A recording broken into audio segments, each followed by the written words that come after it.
Sexual assault reports at UNCP increased in 2020, prompting a study by the Title IX office.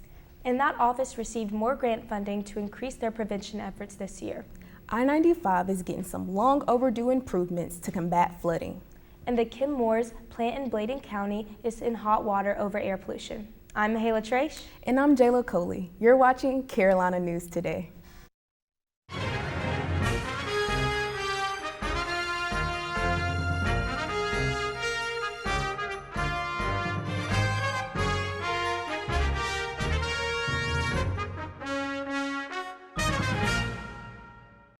The Kim Moores plant in Bladen County has been fined just over $300,000 for air pollution that was over the legal annual amount.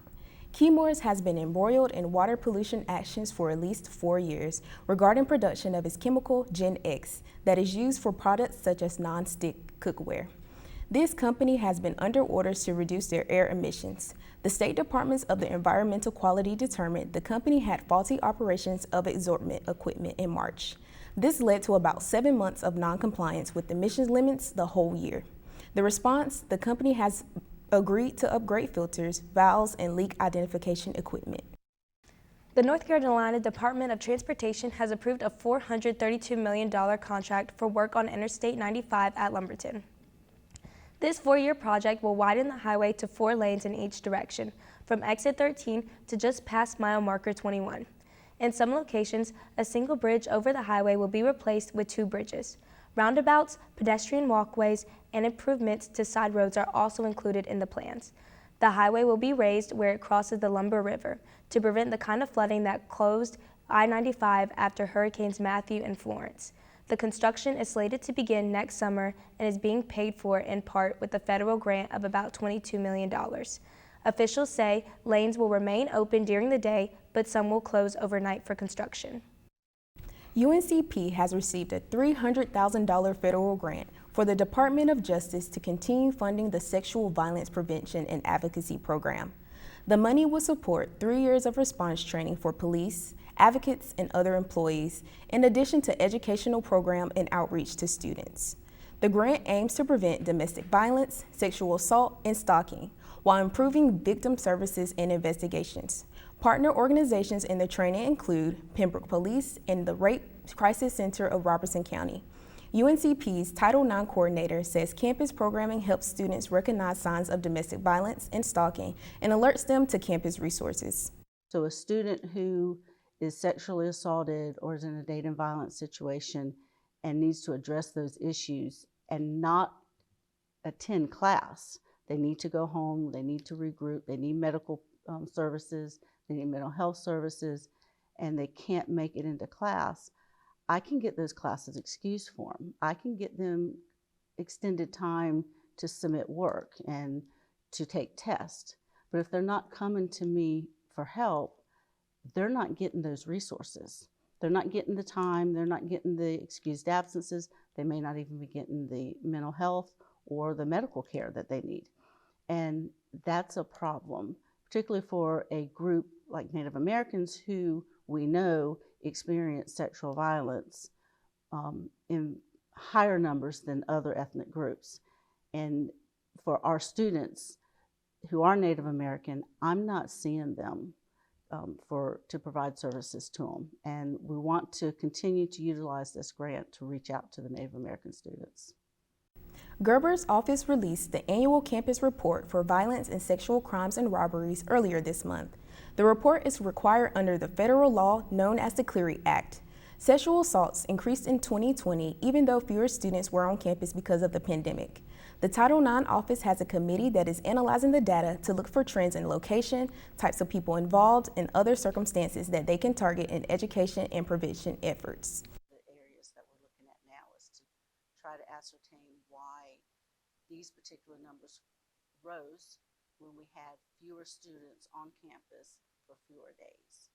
And at this point, we don't know what the reason is. We're going back to look at the individual reports that we do have.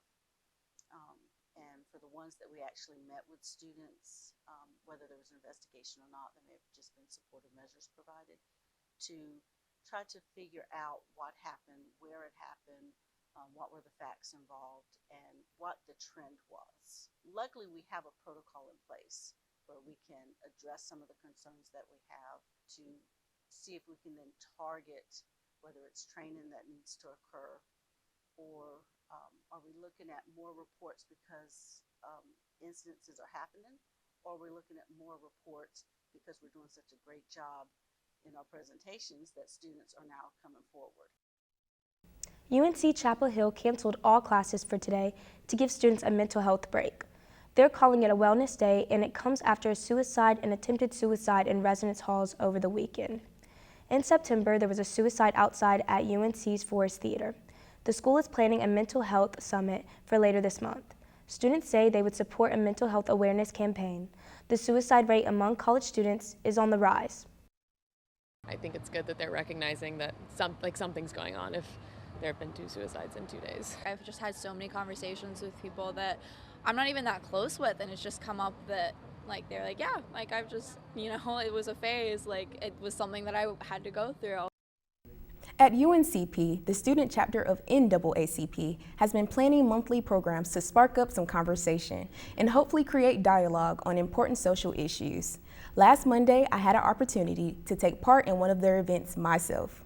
On Monday, October 4th, UNCP's chapter of NAACP hosted its first campus conversation entitled Pro-Black Doesn't Mean Anti-White. NAACP plans to do a monthly open campus conversation discussing multiple topics spanning from anything our campus and our students have to talk about freely and comfortably on campus. The discussion was led by members of the NAACP along with their advisor, John Dunlap.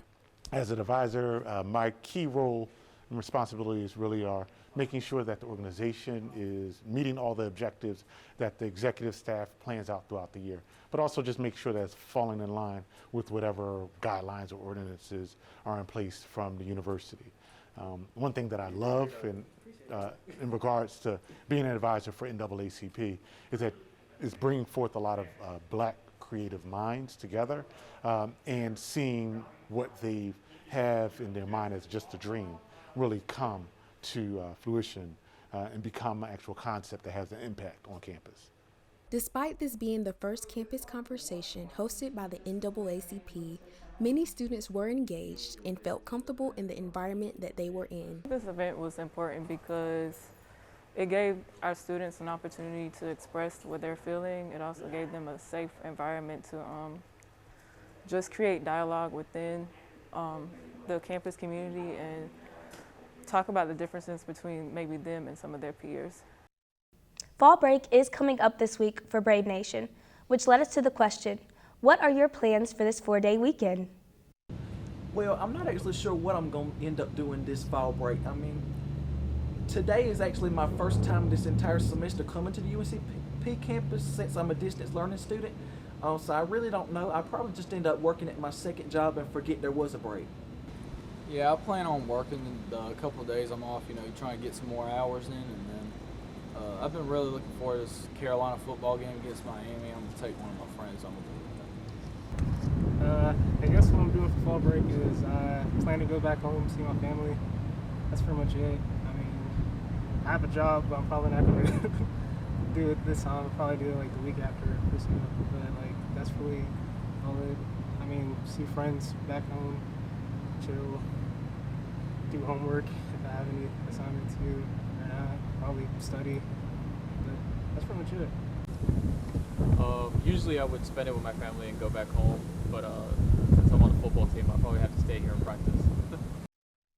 Coming up, North Carolina's Lieutenant Governor calls attention to himself with homophobic comments. And a big development in the fight against the coronavirus. Southwest Airlines continue to cancel flights this week. And Star Trek actor William Shatner wonders if his first real space flight will also be canceled. Stay tuned.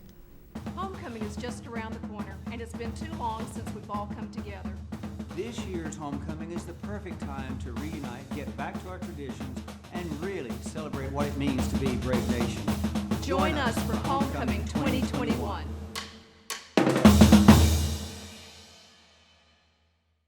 I know know students here at UNC Pembroke and the community of Pembroke is very excited to bring our Brave Nation homecoming back. As freshmen and sophomore students who didn't get to have that experience last year, they're definitely excited to see what a real college homecoming would be like. It's going to be like a nice cool dance where people can dress up, step shows from sorority and fraternity life, and definitely the bonfire, which is like a tradition here at UNC Pembroke. So I know a lot of students are excited about that.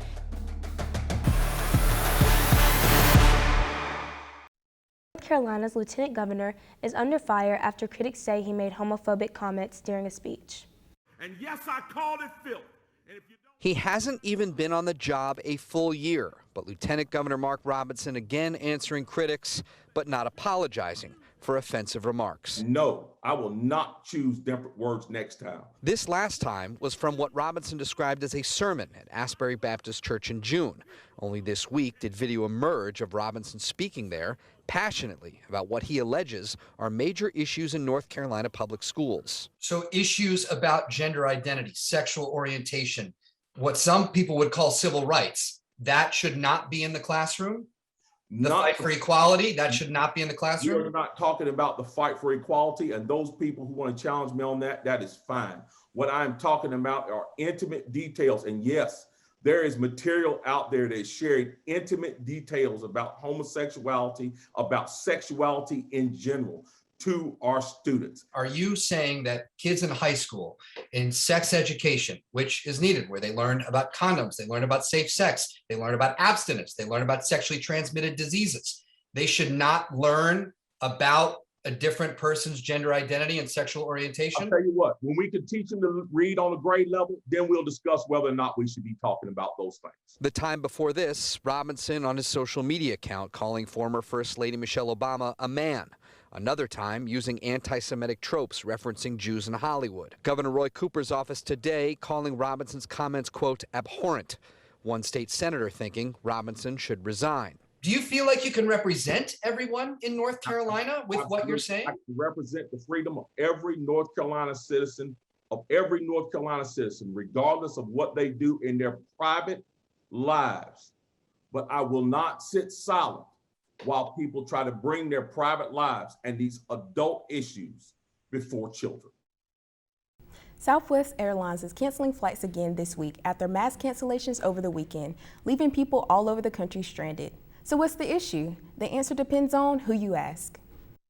Couldn't even sleep last night, really, just because we didn't know what was going to happen. Levi Stinson's story is one of thousands right now. Southwest Airlines passengers stranded because their flights were canceled or delayed. Now they wait in lines at airports and on the line with Southwest. I have been on the phone since 4:30 this morning on hold.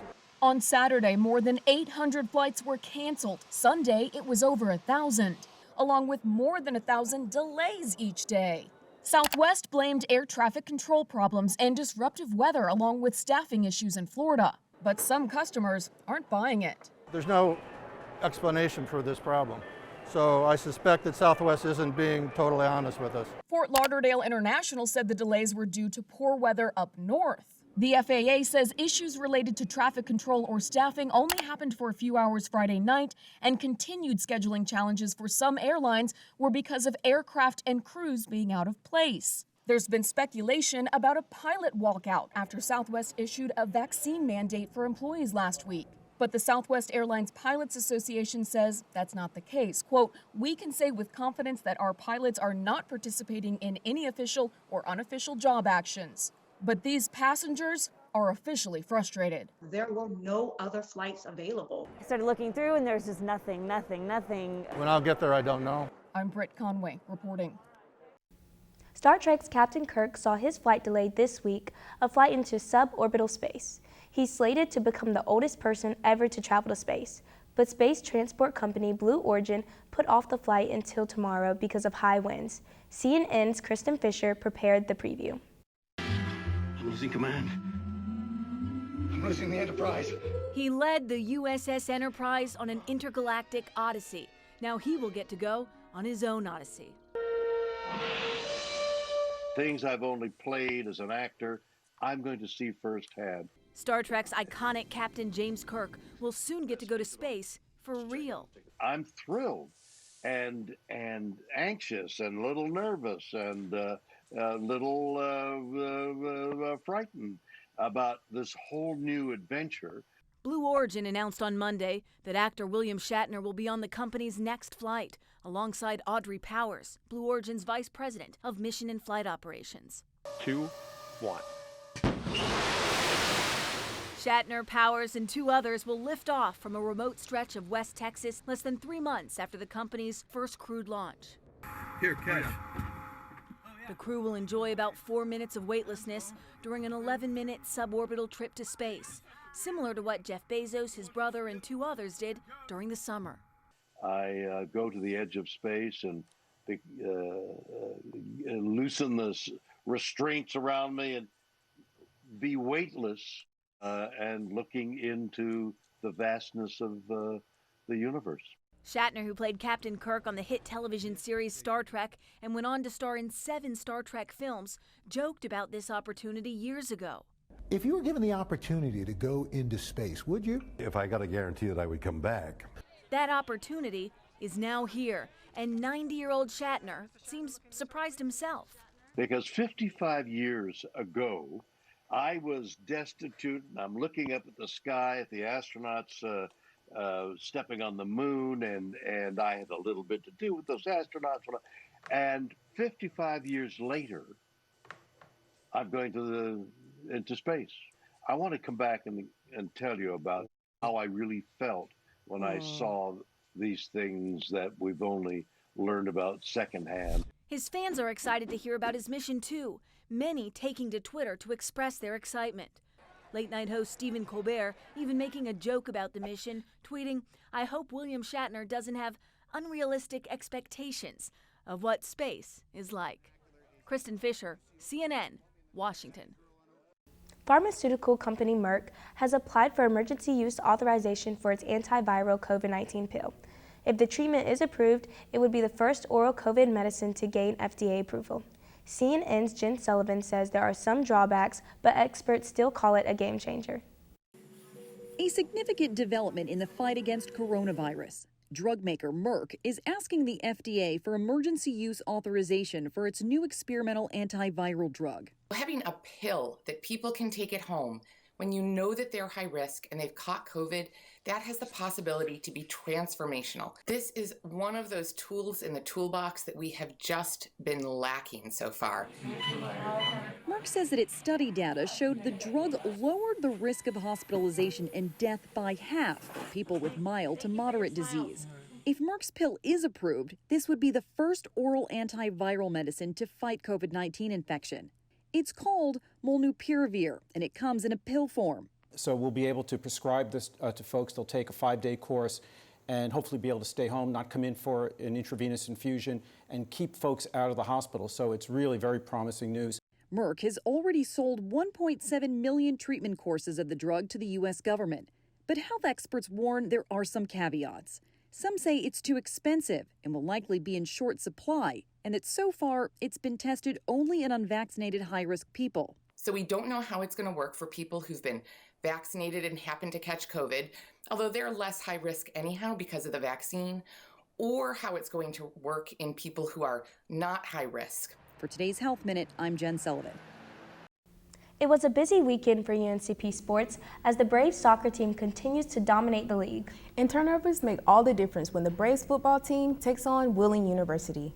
Braves volleyball takes on 2 teams at home, and CNT's Andrew Thrift will tell us how they fare in the doubleheader. That's next.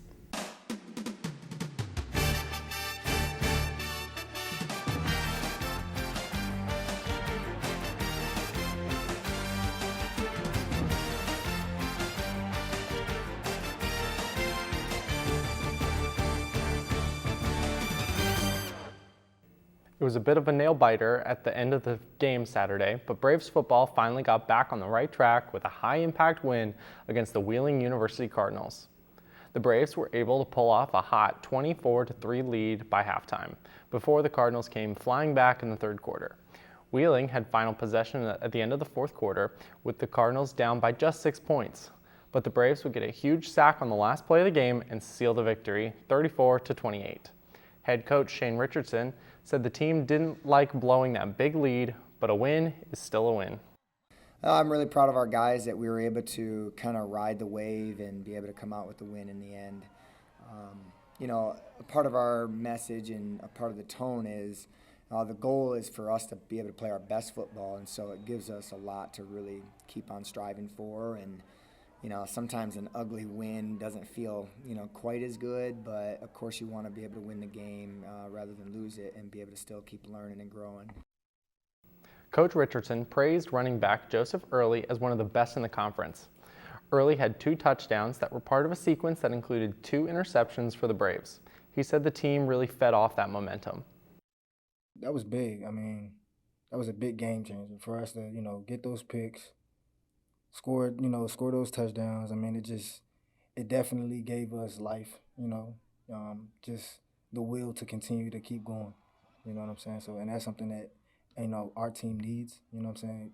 Because I know sometimes when our back is against the wall, we may try to put our heads down, but and stuff like, you know, Coach always tells us, you know, when Murphy comes, we gotta fight back. You know what I'm saying? So those were some big plays right there. The Braves swimming team beat both opponents in their dual meet Friday at Mars Hill. They're ranked 7th now in Division II by swim.com. Marielle Mencia-Martinez was first in 2 freestyle events and in the 50-yard butterfly. The Braves actually took first and second place finishes in a number of events, including the 1,000-yard freestyle and 100-yard breaststroke. They defeated Mars Hill by 100 points and Lenore Rhine by 42.